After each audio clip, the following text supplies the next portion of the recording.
আপনি আপনি যেহেতু একটি দেশের নাগরিক, তখন নির্বাচন এলে আপনার কাছে কিছু লোক ভোট চাওয়ার জন্য যায়। সেখানে নানা রকম প্রতিশ্রুতি আপনারা শুনতে পান যে সামনে আপনাদের কোনো দুঃখ কষ্ট থাকবে না, আপনাদের কোনো প্রতিবন্ধকতা থাকবে না। না, দুঃখিত, প্রতিবন্ধকতা থাকবে না এটি কিন্তু কেউ বলেন না, বলেন হচ্ছে দুঃখ কষ্ট থাকবে না, অর্থনৈতিক সংকট থাকবে না, কষ্ট থাকবে না। আপনাদের নাগরিক যে সুবিধা, রাস্তাঘাট, ব্রিজ, পরিবহন ইত্যাদি, এগুলো হবে। তো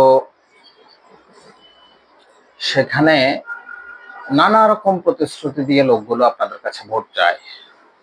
কিন্তু আপনারা যখন ভোট দেন, ভোট দেওয়ার পর যখন আপনারা ব্যক্তিগত জীবনে, নাগরিক জীবনে কোনো অসুবিধার মধ্যে পড়েন, যেমন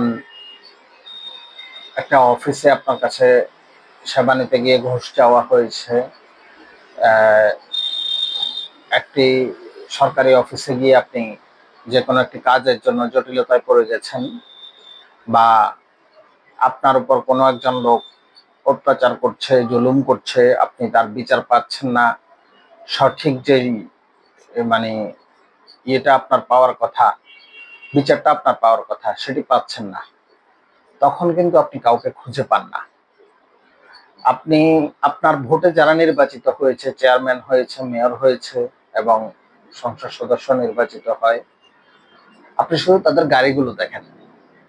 এটি কিন্তু বাস্তবতা।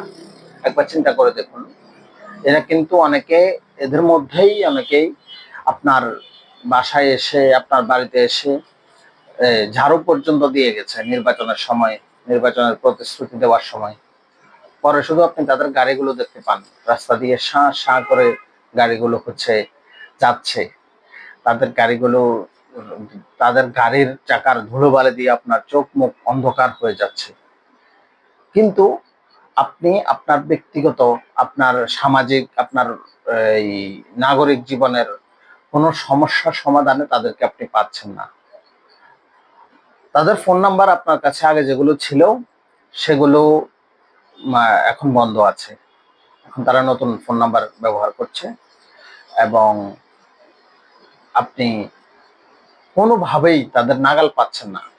আপনি যদি তাদের বাসায় যান বা তাদের বাড়িতে যান, তখন দেখবেন তারা অন্য কিছু লোকদের, অন্য এক শ্রেণীর নতুন কিছু লোকদেরকে নিয়ে ব্যস্ত আছেন, যে অনেক ব্যস্ততা তাদের, তারা দেশ জাতিকে রক্ষা করার জন্য খুবই এই কঠিন ভূমিকা পালন করছেন, এই জাতীয় কিছু কথাবার্তা আপনি শুনতে পাবেন। কিন্তু আপনি যে একজন নাগরিক, আপনার ডাকে যে, আপনার ভোটে সে নির্বাচিত, আপনার ডাকে সাড়া দেওয়ার যে বিষয়টা, সেটি বেমালুম তিনি ভুলে গেছেন। তিনি অন্য একটা জগতের কাজ নিয়ে কিন্তু খুবই ব্যস্ত হয়ে পড়েছেন। কি কাজ? এবং আপনার মতো যতজন তাকে ভোট দিয়েছে, তাদের কেউ কিন্তু, তাদের অধিকাংশই কিন্তু তাকে পাচ্ছেন না। শুধু তার গাড়ির শব্দ শুনেন, তার পোস্টারে তার ছবি দেখেন, টিভিতে তাকে এই লম্বা লম্বা বক্তব্য দিতে দেখেন, বিশাল সমাবেশে আপনারা এই রোদের মধ্যে, এই বৃষ্টির মধ্যে দাঁড়িয়ে আছেন। আপনারা এই প্রাকৃতিক যেই মানে ইয়েগুলো, গরম, রোদ, বৃষ্টি, শীত, এগুলো উপেক্ষা করে একটা সমাবেশে আপনারা দাঁড়িয়ে আছেন।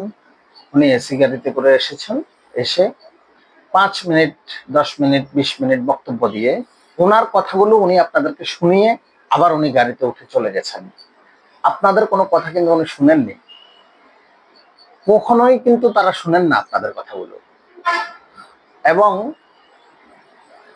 একটা আশ্চর্য জিনিস আপনি দেখবেন, আমাদের এই রাষ্ট্রে এই পুলিশ যখন আপনাকে একটা চর থাপ্পড় দেয়, রাস্তাঘাটে চলার সময় আপনার উপরে ছোটখাটো যেই আপনাকে হেনস্থার বিষয়গুলো, আপনাকে হেনস্থা করা হয় বা আপনার উপর জুলুম করা হয়, যে ছোটখাটো বিষয়গুলো নিয়ে আপনাকে অপমান অপদস্থ করা হয়, সেগুলোর ব্যাপারে কিন্তু কোনো আইন নেই। বরং সেগুলোর পক্ষে আইন আছে, যে আপনি রাষ্ট্রের অমুক জিনিস লঙ্ঘন করেছেন, এই কারণে পুলিশ আপনার উপর চড়াও হয়েছে। কিন্তু আপনি রাষ্ট্রের একজন করদাতা, আপনার টাকায় এই রাষ্ট্র চলছে। এই দেশের পুলিশ, আমলা, রাজনীতিবিদ, জনপ্রতিনিধি, সবার বেতন বেতন ভাতা হচ্ছে আপনার টাকায়, কিন্তু আপনার জন্য নির্দিষ্ট কোনো কিছু কিন্তু সংবিধানে ওইভাবে কিন্তু লেখা নেই। হ্যাঁ, আপনি এক ধরনের একটা অনিশ্চয়তার মধ্যে পড়ে গেছেন। আপনার অধিকারের ব্যাপারে সংবিধানে যেগুলো লেখা আছে সেগুলোর মধ্যে প্রচুর ধোঁয়াশা, মানে স্পষ্ট কিছু নেই। আপনি স্পষ্টভাবে কাউকে ধরতে পারছেন না। সুতরাং আমি মনে করি নাগরিকদের ডাকে জনপ্রতিনিধিরা সাড়া না দেওয়ার যে বিষয়টি আছে, নাগরিকদের কাজে না আসা, নাগরিকদের নাগরিকরা তাদের নাগাল না পাওয়া, এগুলোর ব্যাপারে সংবিধানে একটা আইন থাকা উচিত, স্পেসিফিক আইন। কিন্তু ওই আইনটাই তো তারাই তৈরি করেন। আবার নির্বাচিত হওয়ার পর তারা যখন এই সংসদে যান তখন তারা সেগুলো ভুলে যান। সুতরাং আগামীতে আপনি যখন ভোট দিবেন, আপনার প্রতিনিধি নির্বাচন করবেন, তখন মনে রাখবেন এই বিষয়গুলো, তাদেরকে ধরবেন।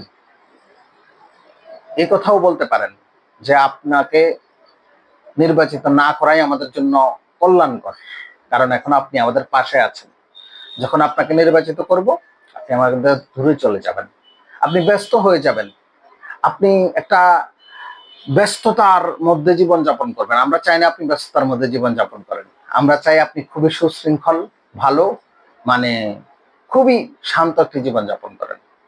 আপনারা এই কথাগুলো তাদেরকে শোনাতে পারেন, তাদেরকে বলতে পারেন, তাদের কাছ থেকে লিখিত প্রতিশ্রুতি নিতে পারেন, তাদের কাছ থেকে